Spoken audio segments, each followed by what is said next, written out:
why not you all see which is my better side and let me know so that next time I can take note of that as well.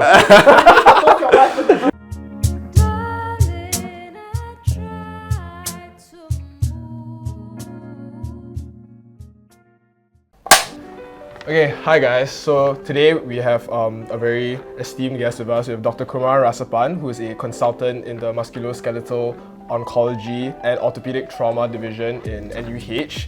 He's also summited Everest, is an avid mountaineer, leads a project to Nepal every year and oversees CIP, is a President's Scouts awardee, recent book author, and husband and father. So Dr. Kumaran, would you like to tell us more about yourself, like other than all that we've already known? Yeah. I'm just a simple guy doing what I need to do. So I was in medical school about just slightly over a decade ago, got into orthopedic residency, took a year off to go and climb some mountains, pursue my passion, and that gave me a lot of opportunity for a lot of things that I'm still doing right now. And one of that was the overseas project that I lead to Nepal to help some of the rural communities over there. And I still continue doing that. So that's in a nutshell. I think you've spoken more about me than I remember actually. Yeah. I did, Yeah. We want to know more about kind of your journey through all of this. You mentioned a lot about your interest in mountaineering as well as like the sort of like different projects that you've done over the years, and I guess like what formative events have kind of led you to who you are today. Mm-hmm. In my secondary school, one of the biggest life changes for me was joining Scouts. I had to say that because I was very relaxed. I didn't know what it meant to be a go-getter, or I was very recluse, shy person, introvert. I didn't like to talk to people, just do my own thing.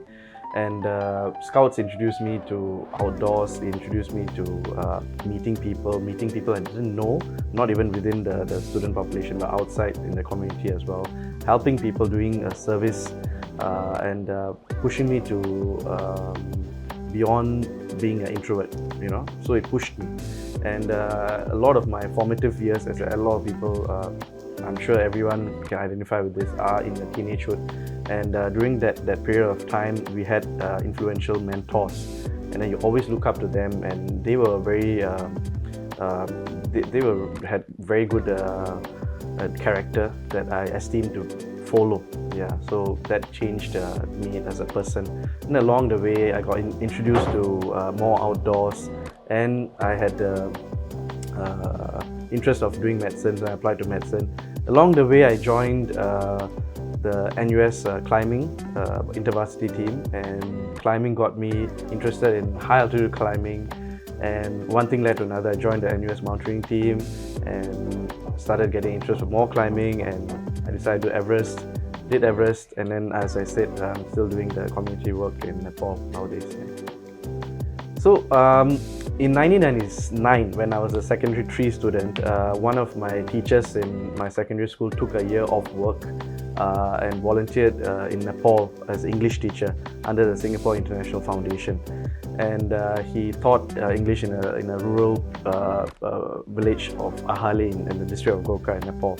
So a year later, he came back to my school, and he decided that the experience that he felt was should be shared with the rest of the students. Because at that time, Singapore students hadn't started doing overseas OSIP projects, right? Overseas community involvement projects. So he formed a team of students and teachers, and he led us to Nepal at that time. And when I was selected to be part of that group, and actually I volunteered to be part of it. And we were flying, we took SQ. There was only airlines that flew to Kathmandu at that time from Singapore. So we were in the flight, and at that time we could actually go to the cockpit and visit the pilot before 9/11. So as like the pilot knew that we were doing there was a bunch of students, right? So he agreed to like talk to us about what the plane was about. And we were about to land in Kathmandu. That's when my turn came to go to the cockpit. So when I was there, my teacher's name is Mr. Krishnan. He was there as well, and he was showing us around the pilot point. And Mr. Krishnan pointed out, that's Everest. So Everest is on your right side of the windows when you are landing in Kathmandu, when you're going from Singapore. So that was the first time that my teacher showed me Everest, and no idea what it was about, Okay, that's the highest mountain in the world. Wow, it's like that's it, and then we brush past.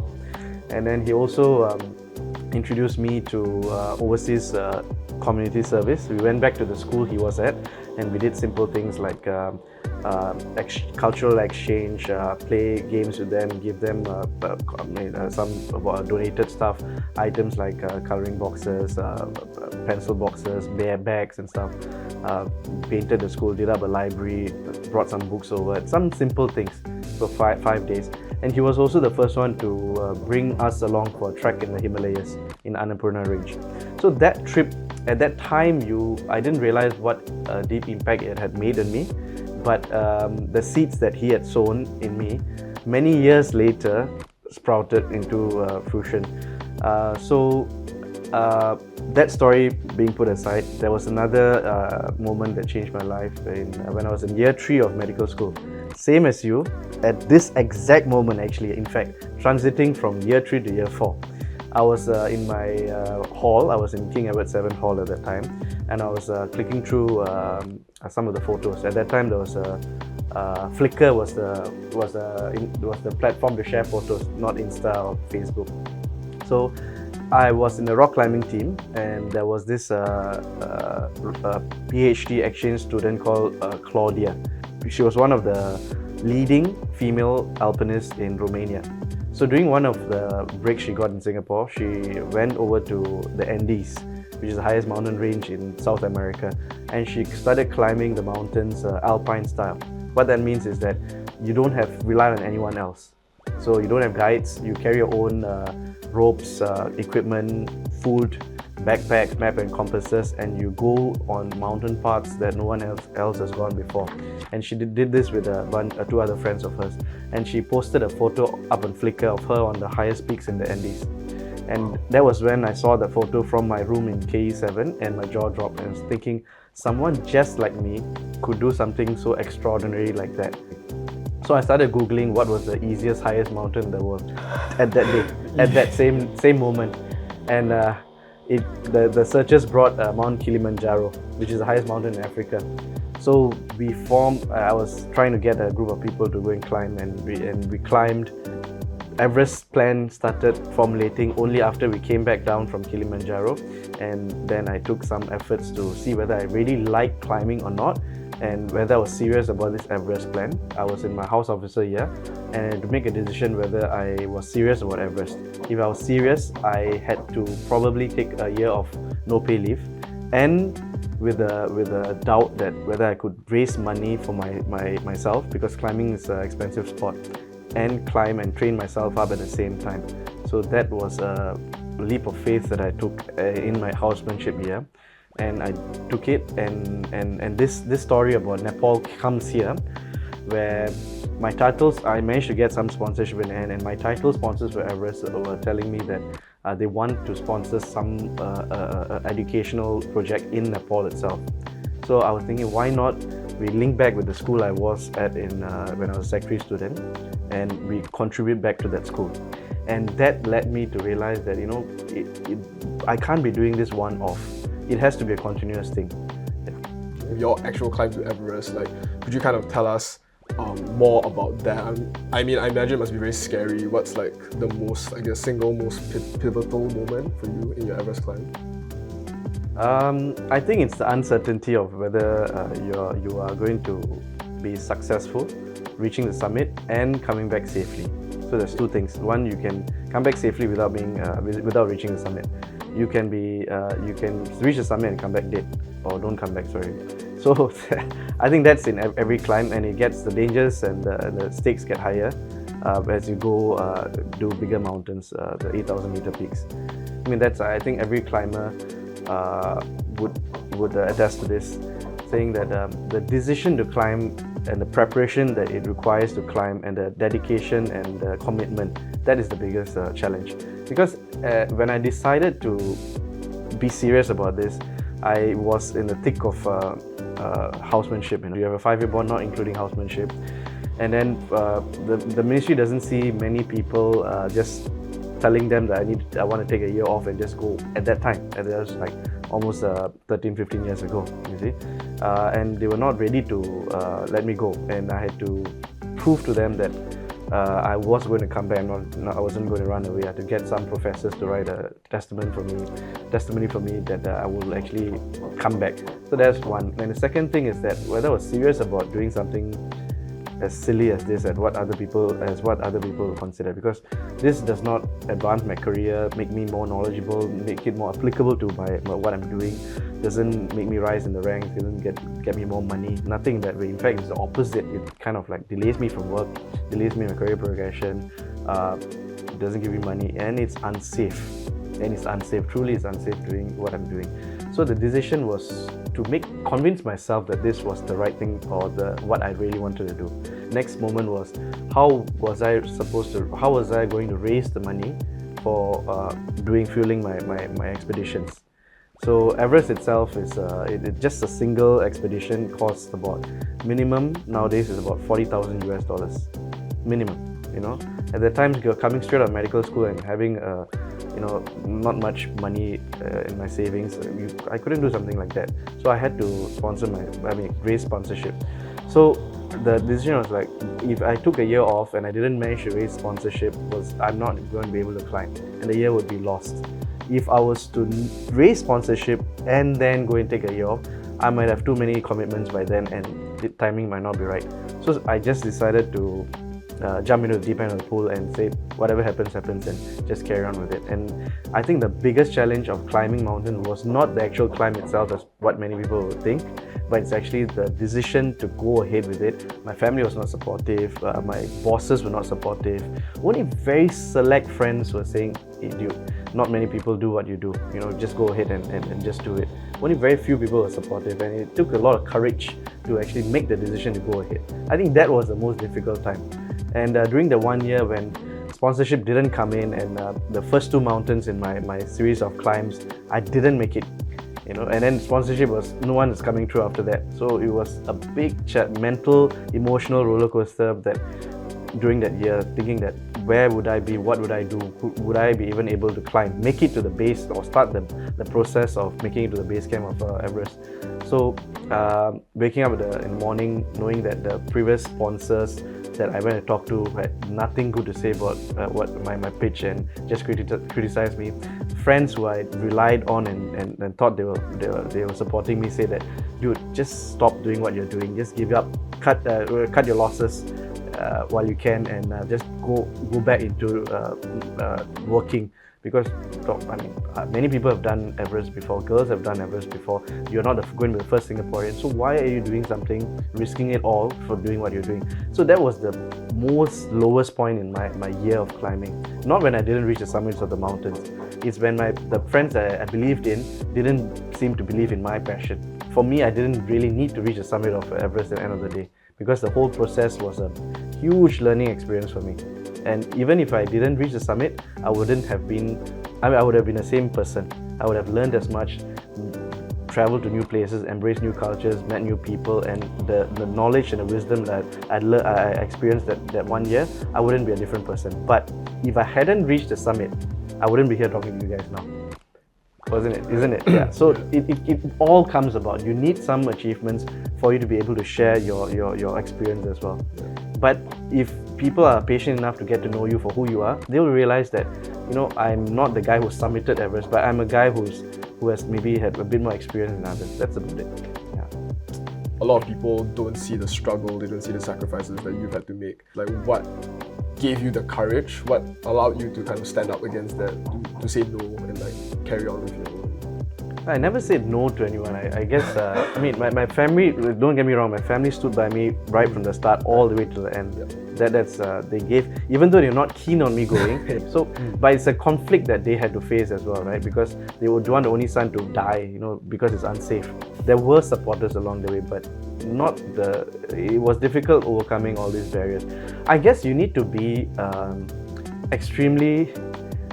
you need to have that passion, which is, I don't know, even nowadays, I can't find a passion that I was as passionate about as climbing a mountain at that time. That passion needs to be unwavering. It's not the goal needs to be unwavering, the passion needs to stay strong all the way. So people think that why do you waste your energy by going online and just reading about for another 2-3 hours about mountains? But in fact, this was recharging me. They didn't understand. So that kind of passion, so it's so passionate that by spending more time in this, you actually get invigorated to do your work better. So I was getting jaded and burnt out as a house officer, and I lost the passion for why I did medicine in the first place. And taking this time off, I was able to reflect a lot. And even if and moments I was alone in the mountains, I started thinking to myself, like, what is going to happen after this mountaineering phase is over? So end of the day, I think this was a means to like me realizing why I do my work. So when I was back as a medical officer doing medicine again after my year of no pay leave, I was super rejuvenated. I was super passionate about medicine. If you're burnt out, you can never give as much. If you think the best way to serve your patients is to spend as much time with them, I disagree with this. You can spend that much of time, but you need to spend time for yourself as well, because you need to know why you're doing it. You need to recharge yourself so that you can give even more to the patients. You actually said that like you wanted to finish what you set out to do, and Everest was something that you wanted to, I guess, like accomplish. But when you submitted it, like that was the top of the world, and like, I mean, what comes after that? And like, was it like a continuation to the journey that you already had in mind? After I came back from Everest, everyone asked me, you have reached the highest mountain, what next? Everything else is downhill from here, right? Yeah. Yeah, but I tell them, like honestly, I tell them, you have to aim higher. Many things that we can do, many things that we can do, which is much more difficult, much more challenging, and much more rewarding than climbing Everest. That's why I tell a lot of people who ask me what's next. At that time, that was like more than a decade ago. So Everest, for in the mountaineering community, Everest is the highest mountain, but it's not the hardest mountain. Not in the climbing scene. There's so many other things that you can do in your job, that can make bigger differences, bigger impacts in patients' lives, and that is the higher mountain that everyone should strive towards. And the Everest that I climb is literal, but everyone is climbing their own Everest. So that's what success is measured. I mean, we were talking about success before this. It's very personal. So what everyone considers a success might not be the success for that particular person, and that particular person should not make their definition of success what other people think of it as success. So when I didn't reach the summits of my first 2 mountains, people thought that I failed, right? But in fact, if you read my book, there's a lot of it's a bigger success in my medical career life is in that moment on the mountains where I didn't succeed. And for me, success wasn't to reach the summits of mountains, but as I said, it's about the process to enable me to reach that.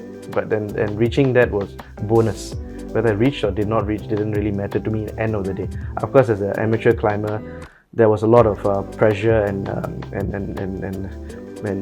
motivation to reach the summit. But along the way, as I realized, climbing is a journey, as life is, right? It's not about the goal that you have to work towards, because sometimes you work your whole life towards a goal and you might not end up with the goal. So that does not mean your entire life is wasted, right? As long as you enjoy the process and you made an impact in your life and other people's life along the way, it's the most important part of it. You might end up with a goal Z when you wanted to aim for, you were aiming for goal A. So precisely, so I think whatever you consider successful, that's most important. I guess like you mentioned in your book that you actually kind of retired from climbing like such high altitude mountains, like 8,000 meters. And I guess like what does regular life feel like now that you kind of come back to Earth? So when I came back from Everest, we were in the high for a couple of months, and then you get into the thick of work. And work was difficult because everyone, even more difficult than how it would have been if I didn't climb Everest. So everyone's eyes was on me. Okay, this guy has climbed Everest and he wants to get into residency. So everyone was like, okay, let's ask Kumaran, he climbed Everest, he should know the answer. So every morning I was like, oh no, again, it's me. And obviously, certain things I would know, certain things I wouldn't know, but there's a lot of pressure on me to perform because people are looking at me and making sure that I didn't get into residency because I climbed the mountain. So it was difficult. That after Everest journey was very difficult, and I wanted people to see me as a doctor more than Everest climber, and that was very difficult. Their mindsets, even now, right? People always say, "Oh, this guy climbed Everest." That's it. They don't see me as like the the oncology surgeon or the trauma surgeon. This guy's the Everest surgeon, So I wanted that phase of my life to put away. It was a good while it lasted, but that was not my aim of pursuing climbing as a professional career. I still wanted to do medicine. It made me a wholer person, made me a wiser person. But I wanted to apply that into my practice in everyday life. And it changed me. It changed the way I look at things, my perspectives in treating patients. But somehow or another, other people's perspectives of me hasn't changed. And it was the most difficult period when I had to put that aside completely. In fact, to a point where I was actually embarrassed when people talked to me about Everest in front of my bosses. And at the same time, I still had a passion of climbing. So how am I supposed to climb on some other mountains when I'm trying to go start from scratch in the medical career, and not let them think that I'm just using this as an excuse to get away from residency, take another no-pay leave, and go and climb again. Now there he goes again. That's why I say we shouldn't take him to residency.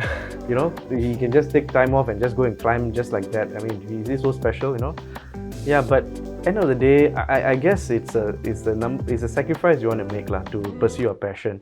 I mean, I was penalized many times in residency. I'm 2 years delayed. My peers are ahead of me, and in fact, when I wanted to go for my Everest climb, I was in the transitional year program. When I graduated from medical school, that was the first year in 2010. That was the first year residency program started. And in certain disciplines like orthopedics, the program hadn't started officially, but those who were pre-selected to go to the program were put in this program called the transitional year program. So it was a year of residency that's considered towards orthopedic. So I was told by my program director at that time that only for NS they would actually reserve a space for you such that you start orthopedics after that. So for me, because I was pursuing my own passion, I was told kindly that they couldn't reserve a space. So I had to quit residency, or I was dropped out of residency. So I came back from Everest again, and then I had to be MO, and then I applied again and then got in. So I was a couple of years delayed because of this, and another half a year I took to choose to take no pay leave later. So there were multiple penalties, but I mean, everyone who wants to pursue a passion thinks that if I do this I have to drop this, but a lot of things can run in parallel. It might take time, but you can pursue it depending on how much you want to sacrifice, how much you want to achieve that. There will be times where you spend 100% of work and zero on family, but you should realize that you're spending 0 and not neglect that, and you should cut back down on work, spend more here and more here. That way you can have a lot of parallels running in life, and that's what makes a person's life richer as well.